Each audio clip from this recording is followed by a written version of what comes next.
Blessings of Light. I'm Reverend Harrison Roy Heske, and you're about to see a lecture. When we begin the path, sometimes we do not know, for the path is windy, and we do not see the bends or the end. But as we travel the path, it becomes straight and narrow until we reach our goal.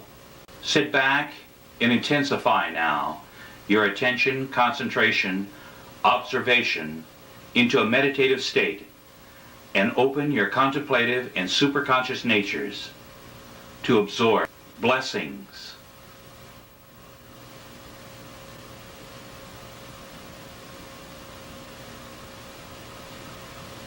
From half octave of white and a half octave of blue and the whole octave of green, yellow, orange, and red. There are 52 keys that are white on the piano and 36 that are black, which is a total of 88, and they produce 124 sounds or tones.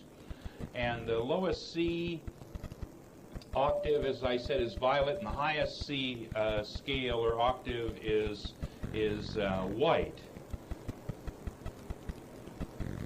Now there are chord spectrums that brought creation into being, that deal with cosmic energy and deal with the cosmic force. And the mystic always seeks to bring alive in any individual that part of them known as the cosmic side of things, or the cosmic center. And so the individuals are attuning to the cosmic energies by the vibrations that you attune them to in that area.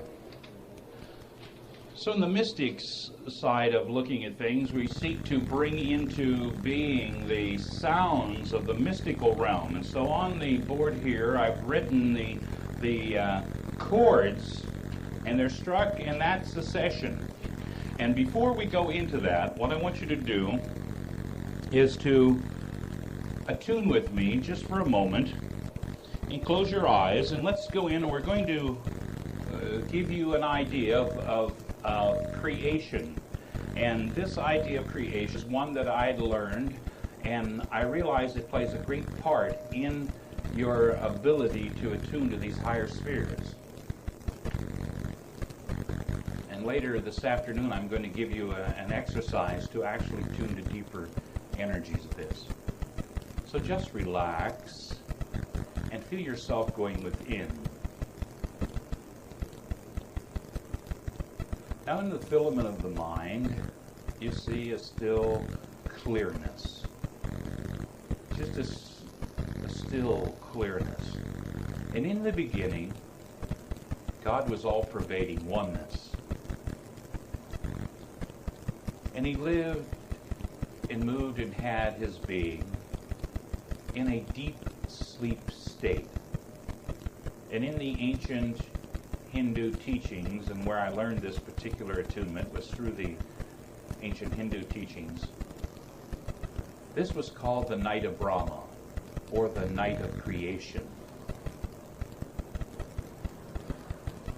One aspect of God awakened, and God realized himself, and this was the first movement towards creation, or the dawning of the day of creation, or the day of Brahma. God gave a great out-breath, for God was everything that is, was, and always will be, eternal, ever-existing, ever-pervading, all-pervading consciousness. Omnipresent, omnipotent, omniscience, omni-being. And in the out-breath, the separation upon the filament of consciousness,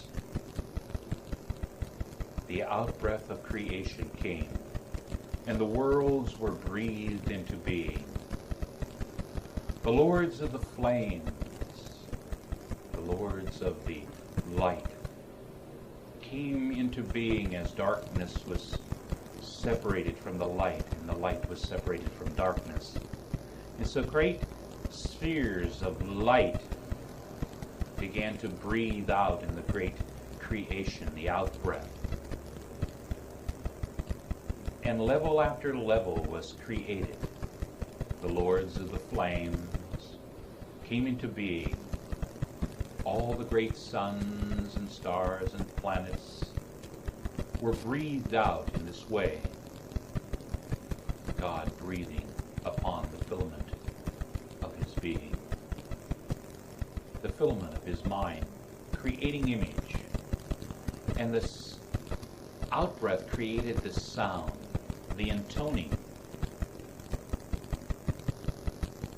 the tone of creation began to vibrate and brought that which had been inert, that which had been laying in sleep, into action. So all the inertness has the potential of action in it when it is stimulated by the holy breath or movement. Color, light, sound, and motion was breathed as the four creative principles and breathed out on the filament.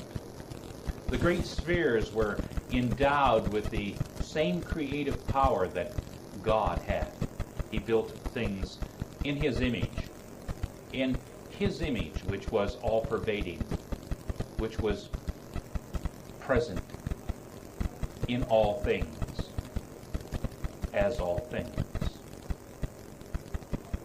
As he breathed into creation this great power, the second outbreathing gave forms, and the lords of form came into being. And each great sun had the ability to create, just as the Father had created. And each sun outbreathed its planets and satellites. And each planet breathed out its satellite. Whether it was an etheric or actual physical, each sphere has music to it. And so this sounding of vibrations continued until it became the most minute, the smallest atom and the particles within that atom, which are worlds within worlds, all individualized, from the smallest to the largest, from the largest to the smallest, the outbreathing of creation. Then God's great power breathing upon all creation, bringing into being the various levels one by one, sounded the seven tones of creation that brought things into visibility and sounded the 5 invisible tones. The orifices in the bodies of each plane and dimension responded to the 7 visible and 5 invisible waves. The life wave was breathed upon creation in harmony, and melody and rhythm came into being. Everything had a tone, a number of its vibration, a color, and a form. As God created, as Shakti moved in Tattwa.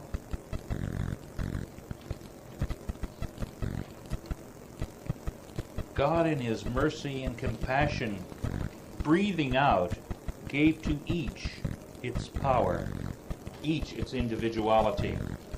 First giving the flames of fire or substance to creation, and then the individuality.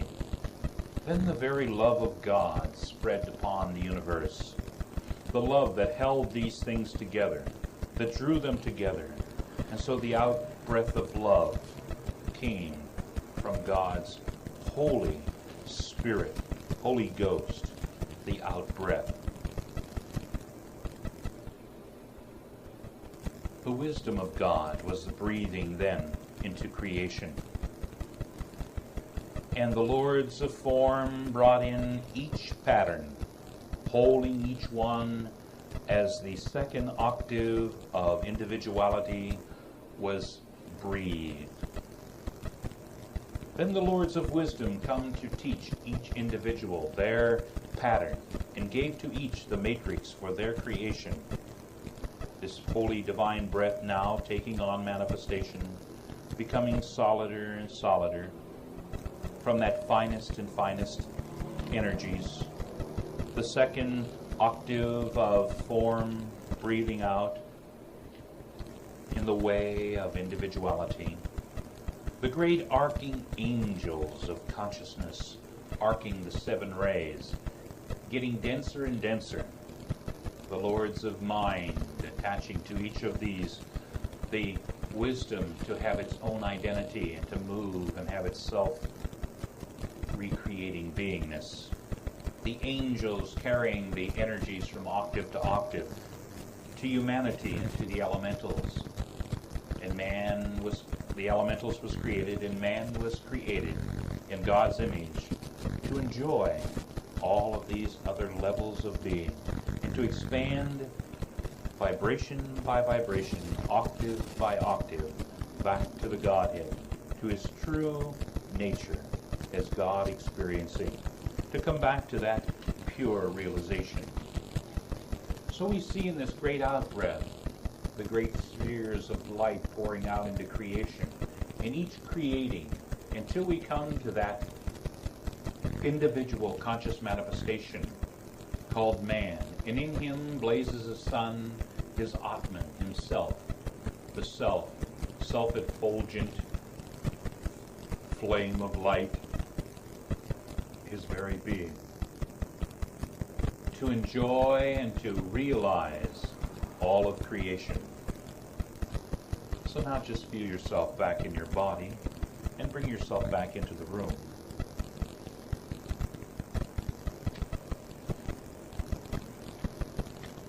The melody is the father aspect. It deals with the truth and intelligence. The harmony is the son. Deals with love and feeling. And rhythm is the Holy Spirit. That deals with wisdom and motion. So these are the threefold nature of creation. Melody, harmony, and rhythm. The melody, again, is the Father, truth and intelligence. Harmony is the Son, love and feeling.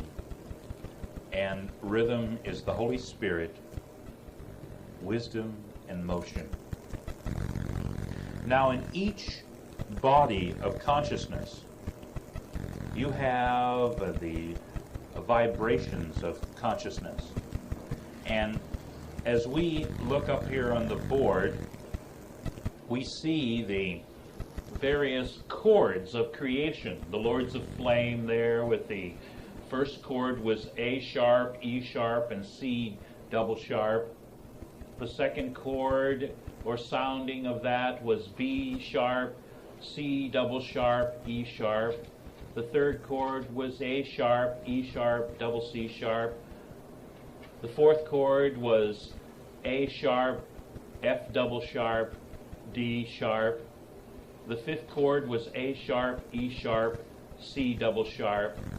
The sixth chord was B flat or B sharp, G sharp double sharp, E sharp, and D sharp. And the last chord was A sharp, E sharp, and C double sharp. Now the chords, the explanation of the chords, the general rule for chords in music is 2 notes in the bass clef.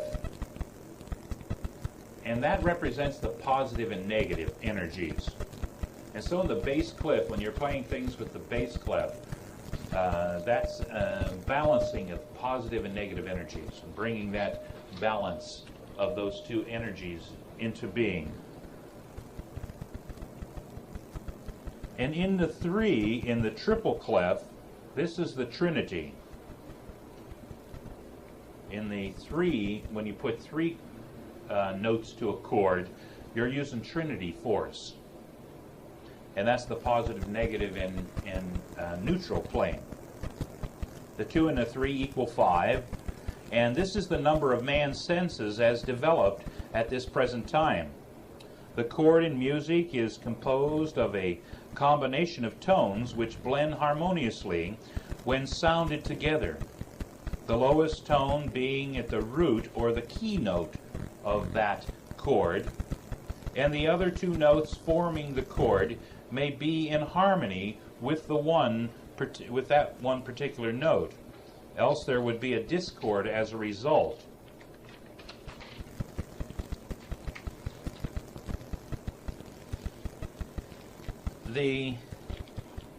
Each person has his or her own keynote, the sound that they vibrate at. And this is located in the lower part of the back of the head at the base of the brain. And soft tones heal and dominating tones keel. And so when soft tones are played upon this chord of the individual, they are healing. And this brings them into harmony and healing energies with the greater forces. But when there's a constant dominating energy that dominates this chord in the back of the head, it starts killing the person. And this is shown how it kills them starting at the physical level in the etheric body. Some people playing some of that loud music that is very dominating upon their chords, they're losing their hearing and their sensitivity and those kind of things because of that constant dominating energy, very loud noise over their bodies, and it makes them do certain things. And if you listen to that for a long period of time, you'll feel numbed out after a while. As it dominates, it's killing. It's actually killing. And if the domination of the sound should become greater than the reconstructive ability of the individual's body, that will kill their body. Each cavity in the brain has its own tone and color. And so as we look at the brain of the individual, we from the front to the back, we also see that there is a structure here that deals with the individual's brain.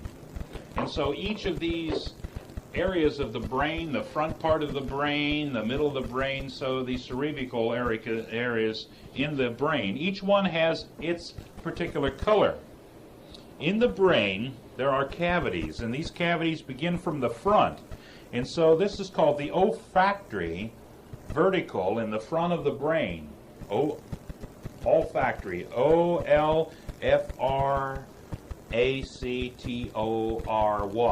And this particular part of the brain vibrates at violet, the color violet. The second one back is called the LAT, is blue, and the third vertical is green. The fourth vertical is red. The pituitary body, that gland, is orange, and the pineal is yellow. And so these 7 cavities in the seventh, which is the skull itself, combines all the other elements of all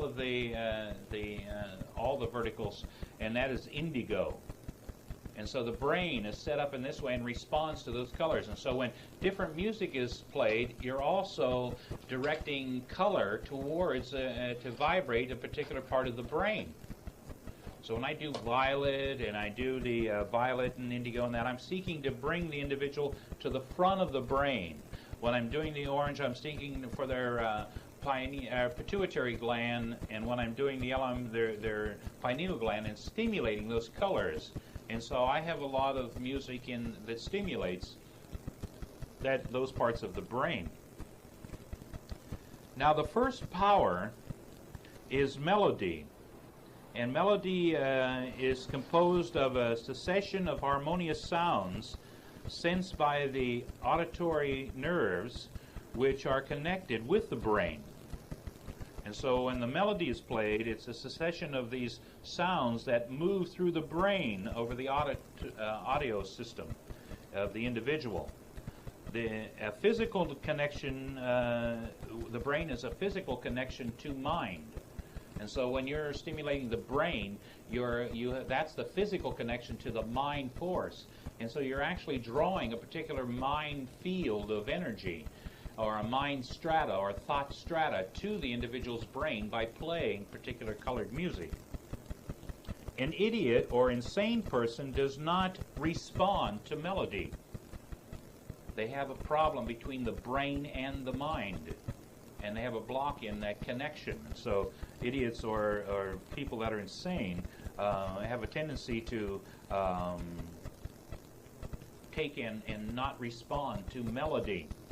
A spirit experiences matter through the mind and the coming into the body and the brain, and so the spirit force, your spiritual consciousness as an individual spiritual being, is coming through the mind force and onto the nervous system and animating this body, and the Atman or light body is within this body. Now, harmony consists of an agreeable blending of tones and is related to the feelings and emotions of the individual. You see, melody is taking you toward the brain, where the feeling and emotional energy comes from a harmonizing energy, a harmony. And both man and animals have desire bodies, and they both respond to harmony.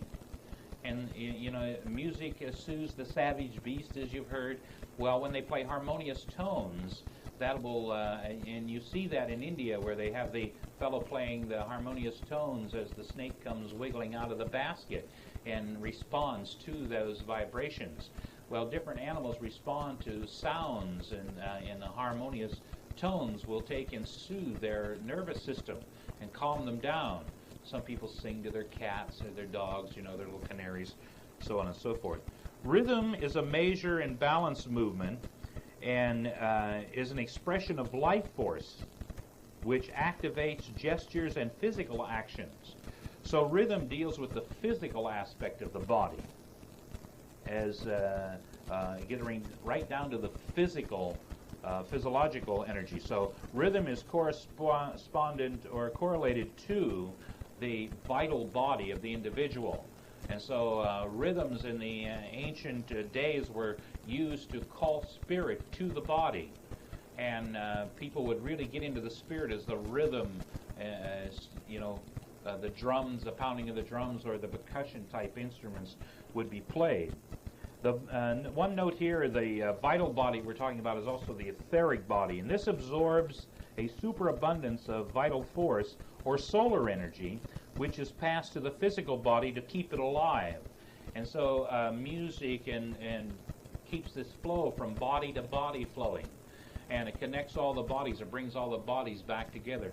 And so when somebody sits down and they hear music or hear song or something with the rhythm and the vibrations of it, the harmony, the rhythm, and the melody of it, then it brings them back together physically, emotionally, mentally, and spiritually.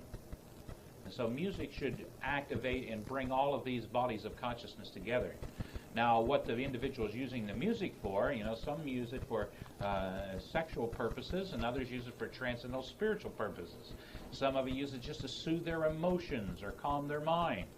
And so music is, directed at a particular body of consciousness by amplifying that particular aspect. If you wanted to amplify the physiological aspect, you would increase the rhythms of the music. If you wanted to soothe the emotions or the feeling nature, you would increase the harmony aspect of the music.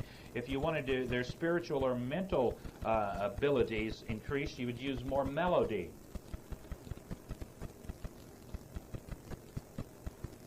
One thing I might pass on here, the key of D major is for Christ's spiritual love.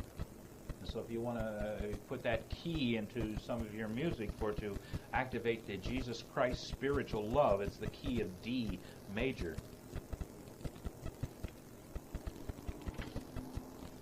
The woodwind instruments are correlated to melody and the will and intellect, the head and thinking nature of the individual.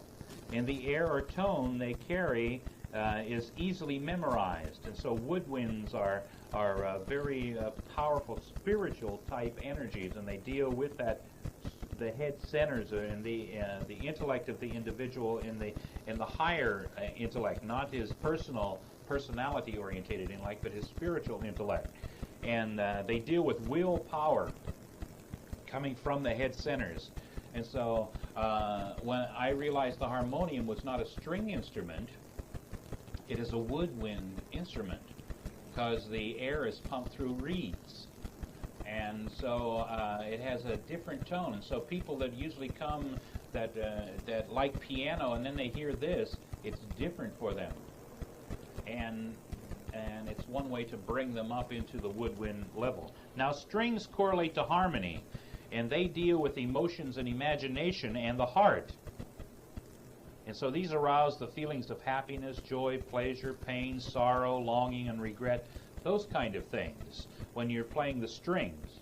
So they're stimulating the emotions and the imagination. They come to the heart area of the individual too, plucking the strings of the heart, so to speak. And so a lot of the string instruments there work at the heart level, while we're talking about the woodwinds operating at the head level. And when you get into deep meditation, you may hear like the sound of wind talking to you, the sound of the crown chakra talking to you, and it sounds like wind, a voice of wind talking to you. You know you're in the higher energy centers. If it sounds a little more like the plucking of strings, it's talking to your heart, you see. And so you may hear the voice that talks to your heart that's like the plucking of strings. And again, this deals with arousing the feelings of happiness and joy, of pleasure and pain, of sorrow, of longing, of regret, those kind of things in the individual. And if you listen to the kind of music it plays, the country music, it plays a lot of strings. They're always activating the old heart chakra and pleasure and pain and all these kind of things. Either the baby's left them, their baby's left them, or something, or something tragic's happening to their relationships, or they're having great joy because their baby came back, or something like that, And my honey came back, or my wife came back, or she did this or did that, and she makes me so happy because she does this or that. So you can hear that kind of music. You can also see how in the Hawaiian music over here in Hawaii, how the feeling nature of joy and that is put into the old ukulele and that. And so there's a very emotional toning of energy. As you can start looking at the type of instruments that the culture plays and where the culture is at.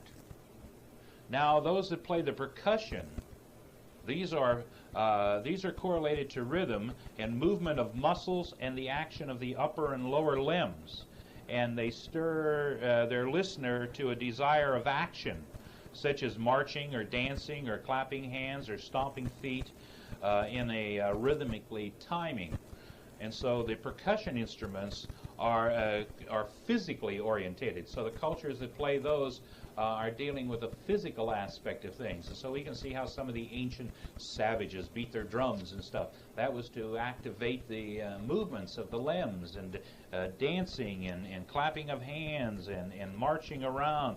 Some of them march around in rhythms, in circles, and this as the drums are played.